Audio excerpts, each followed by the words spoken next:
시편 78편 1절에서 8절까지 말씀을 교독합니다. 내 백성이여 내 율법을 들으며 내 입의 말에 귀를 기울일지어다. 내가 입을 열어 비유로 말하며 예로부터 감추어졌던 것을 드러내려 하니 이는 우리가 들어서 아는 바요 우리의 조상들이 우리에게 전한 바라. 우리가 이를 그들의 자손에게 숨기지 아니하고 여호와의 영예와 그의 능력과 그가 행하신 기이한 사적을 후대에 전하리로다. 여호와께서 증거를 야곱에게 세우시며 법도를 이스라엘에게 정하시고 우리 조상들에게 명령하사 그들의 자손에게 알리라 하셨으니 이는 그들로 후대 곧 태어날 자손에게 이를 알게 하고 그들은 일어나 그들의 자손에게 일러서 그들로 그들의 소망을 하나님께 두며 하나님께서 행하신 일을 잊지 아니하고 오직 그의 계명을 지켜서 같이요 그들의 조상들 곧 완고하고 패역하여 그들의 마음이 정직하지 못하며 그 심령이 하나님께 충성하지 아니하는 세대와 같이 되지 아니하게 하려 하심이로다. 아멘. 할렐루야. 하나님의 크신 은혜와 평강이 오늘도 변함없이 여러분 가운데 가득 넘치기를 주님의 이름으로 축원합니다. 오늘 우리가 함께 읽은 이 시편 78편 말씀은 시편 중에서 두 번째로 긴 시편입니다. 시편 119편이 제일 길고 그리고 이제 시편 78편이 그 다음에 길어요. 그런데 이제 이 내용을 보자면 어제 시편의 내용하고 약간 좀 연결이 된다라고 할 수가 있습니다. 어제 시편하고 좀 연결을 지어본다면 어때요? 우리가 기억하고 기억해야 될 하나님께서 행하신 그 크신 일, 하나님께서 베푸신 그 놀라운 은혜를 오늘 말씀 속에서 더 확장하고 분명하게 풀어 쓴 듯한 그런 시편이라고 하는 거죠. 하나님께서 행하신 그 크신 일, 우리가 어저께도 말씀 속에서 잠깐 살펴봤는데 어떤 내용이었죠? 그러죠. 하나님께서 이스라엘 백성을 출애굽시킨 사건이었습니다. 종살이하던 애굽에서 출애굽시키시고 그리고 홍해를 가르셔서 그 가운데로 지나가게 하시는 그 놀라운 일을 우리가 어제 말씀 속에서 다시 한번 기억을 했지요. 이스라엘 백성이라고 하는 그 민족의 정체성은 바로 이제 거기에서부터 출발을 하게 된 것입니다. 그런데 이제 이스라엘 백성들이 그렇게 출애굽을 하게 된 그 은혜를 누리게 된 것이 이스라엘이 대단한 민족이고 훌륭한 민족이라서 그런 건가 할 때 그런 거 아닌 것을 우리가 너무나 잘 알고 있죠. 오히려 볼품없는 민족이고 보잘것없는 하찮게 보이는 그런 민족이었지만 하나님께서 사랑하시는 거예요. 하나님께서 언약을 맺으신 것을 기억하시고 그리고 하나님이 그들을 사랑하셔서 그렇게 구원하여 내셨다. 그런데 이제 이스라엘 백성들을 그렇게 이 출애굽하고 나서도 좀 원망하고 불평하고 계속 하나님을 떠나고 반역도 했습니다. 그런데 어때요? 그럼에도 불구하고 하나님께서는 그들을 끝까지 책임지고 끌고 가시는 것을 우리가 출애굽기에서 또 그리고 지난번에 우리가 함께 살펴봤던 민수기에 이르기까지 함께 계속 본 것이에요. 정말 그러한 하나님의 크신 은혜를 기억하고 기억하라. 정말 기가 막힌 은혜입니다.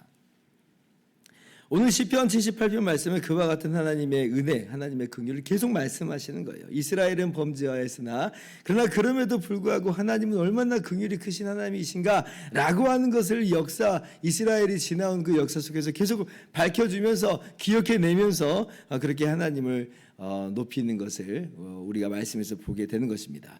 오늘 우리가 읽은 1절부터 8절까지의 말씀은 이러한 시편 78편의 서론격에 해당하는 내용이에요. 자, 그러면 오늘 말씀 봅시다. 자, 시인은 이와 같은 하나님의 크신 은혜를, 하나님의 긍휼을 어떻게 이제 알게 됐느냐라고 할 때 조상들로부터 전해 들었다. 이제 그렇게 이야기를 하죠.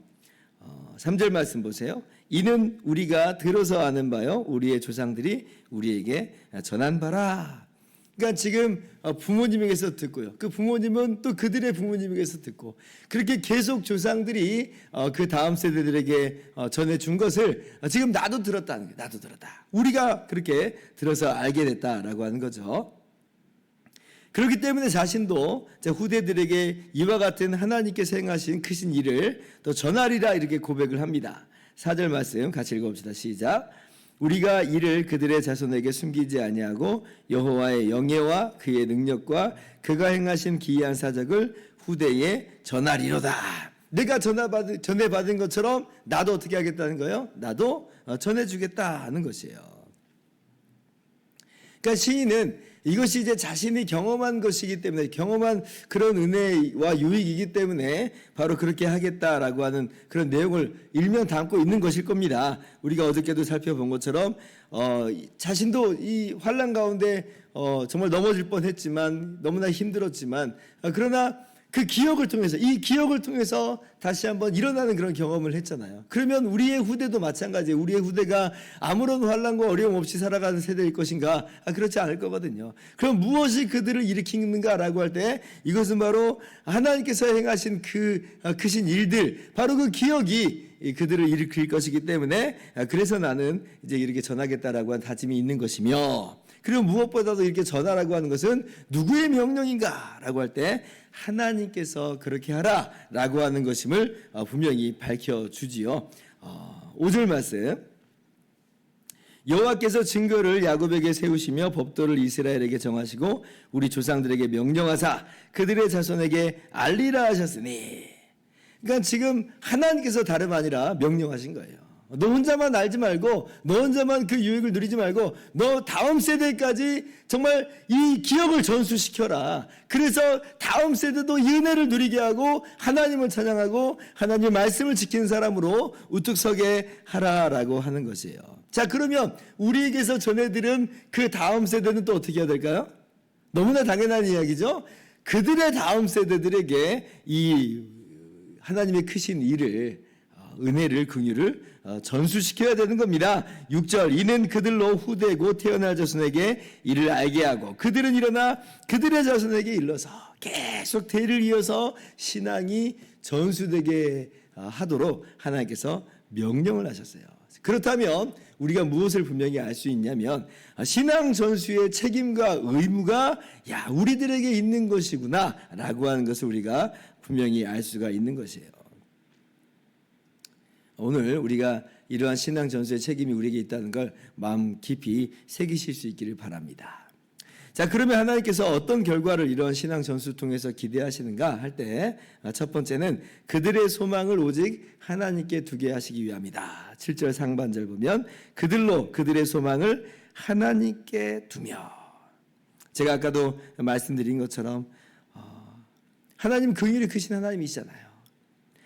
그래서 하나님만 의지하게 하는 거예요. 어려움이 있을 때, 고난이 찾아올 때 어디에 눈을 향할 것인가 할 때 하나님께 소망을 두고 하나님만을 의지하게 하기 위함이다. 그래서 하나님께로부터 위로를 받고 하나님의 은혜를 충만하게 누리게 되게 하시는 것이 바로 그러한 의도인 것이에요.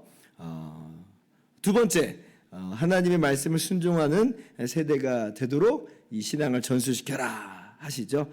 8절 하반절 보시면, 7절 하반절 보시면, 하나님께서 행하신 일을 잊지 아니하고 오직 그의 계명을 지켜서, 신앙 전수의 목적이 뭐예요? 하나님의 계명을 지키는, 하나님 말씀에 순종한 세대로 자라게 하는 것이다 하는 거예요. 하나님께서 긍휼이 크시고 그 놀라우신 은혜로서 이스라엘을 신실하게 인도하셨지만, 근데 이스라엘은 정말 숱하게 범죄하고 원망하고 불평하고 하나님을 떠났다 그랬죠. 그러니까 하나님의 모습과는 너무나 선명하게 대비되는 그런 모습이에요. 근데 그럼에도 불구하고 하나님이 끝까지 이제 끌고 나가시는 장면 속에서, 그러면 그렇게 살아도 되나 보다, 이 말씀을 하고자 하는 게 아니겠죠. 반면교사를 삼으라는 거예요. 하나님은 정말 이렇게 신실하신데 이스라엘은 이렇게 엉망이었다. 우리 조상들의 모습이었다. 그럼 우리가 이 조상들의 모습을 따라갈 것이냐 할 때, 그러면 안 된다는 거예요. 그러면 안 된다.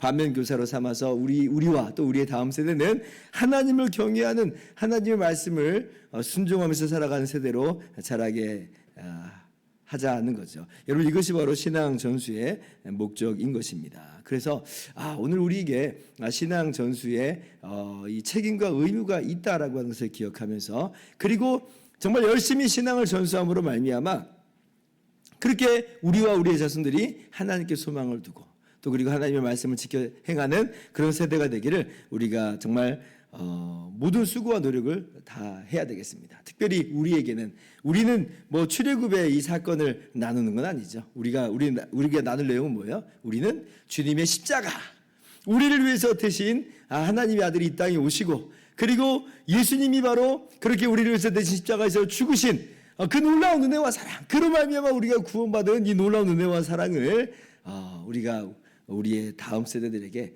전수를 해야 될 것이에요. 에베소서 6장 4절은 분명히 우리에게 이렇게 말씀하십니다. 또 아비들아, 너희 자녀를 노엽게 하지 말고 오직 주의 교훈과 훈계로 양육하라. 너 혼자만 신앙생활 잘하면 되는 게 아니고 다음 세대들에게 신앙을 전수하라. 십자가 복음을, 그리스도 예수의 은혜의 복음을 전수하라. 이것이 우리의 사명입니다. 우리의 사명이요, 우리 교회의 사명인 것이에요. 전에 제가 한 동기 목사님, 목회를 정말 잘하시는 이 목사님 방문해서 한번 이야기를 나눈 적이 있습니다. 이분이 이제 강조하는 게 뭐냐면, 오늘날은 다음 세대도 다음 세대인데 세대 잇기 사역을 해야 된다, 이런 얘기를 하는 걸 제가 귀담아 듣게 됐습니다. 세대 잇기 사역을 해야 된다. 이게 무슨 얘기냐면 지금 우리나라에 예수님 믿는 사람이 이제 4분의 1 정도 되잖아요. 많은 가정들이 예수님을 믿고 있어요.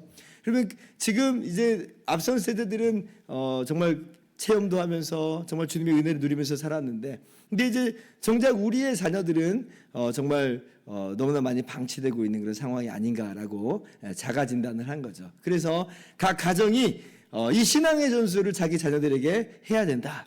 교회도 정말 믿지 않는 가정의 아이들에게도 열심히 복음도 전해야 되지만, 믿는 가정의 아이들 정말 신경 써서 신앙교육을 해야 된다라고 하는 그런 측면에서 세대 잇기에 우리가 정말 전력을 또 해야 된다, 이렇게 이야기를 했는데, 제가 충분히 수긍하고 인정하는 바가 있었습니다. 우리가 바로 그런 일을 해야 될 것이에요.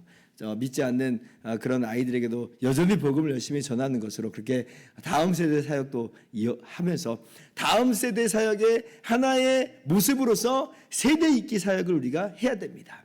부모님들이 자녀들에게 이 신앙을 전수시키도록 정말 모든 마음과 힘을 다 기울여야 될 것이고, 교회도 부모님들을 도와서 함께 이 신앙 전수 사역에 힘을 다해야 되는 거죠. 그럴 때 우리의 다음 세대가 다른 세대로서, 엉망진창의 세대로서 일어나는 게 아니라 정말 하나님의 세대로 우뚝 서게 될 것이에요. 그래서 오늘 말씀을 꼭 기억하면서 우리가 신앙 전수의 책임과 의무를 가지고 있다라고 하는 걸 기억하면서 그리스도 예수의 은혜의 복음을 나의 자녀에게, 우리의 자녀에게, 또 우리 교회 아이들에게 힘써 전수할 수 있는 저와 여러분 모두 되기를 주님의 이름으로 축원합니다. 기도하겠습니다.